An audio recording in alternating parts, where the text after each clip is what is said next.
যথাসম্ভব ওমর ইবনুল খাত্তাব রাদিয়াল্লাহু তাআলা আনহুকে জিজ্ঞেস করা হয়েছিল, তাকওয়া কি জিনিস, আল্লাহর ভয় কি জিনিস, এর পরিচয় কি, কিভাবে আমরা বুঝতে পারবো?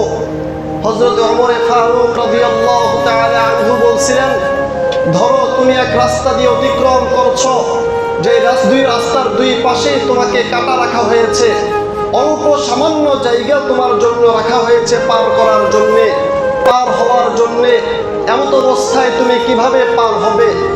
হযরতে ওমর ফারুক রাদিয়াল্লাহু তাআলা আনহুকে জবাব দেওয়া হয়েছিল, আমি আমার জামাগুলোকে একদম গুটিয়ে নিব, খুব সতর্কতার সাথে এই রাস্তা পার হব, যাতে করে কাঁটা আমার গায়ে না লাগে, যাতে করে কাঁটায় আমার পাঞ্জাবি নষ্ট না হয়।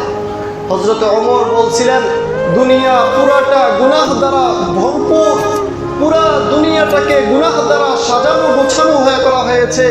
এই পুরা দুনিয়াতে তুমি তোমার জীবনকে এমনভাবে নিবে, এমনভাবে জান্নাতের পথটা ধরবে, যাতে করে পুরা দুনিয়ার কোনো গুনাহ তোমার শরীরের মধ্যে কোনো প্রকার আঁচ করতে না পারে। সুবহানাল্লাহ।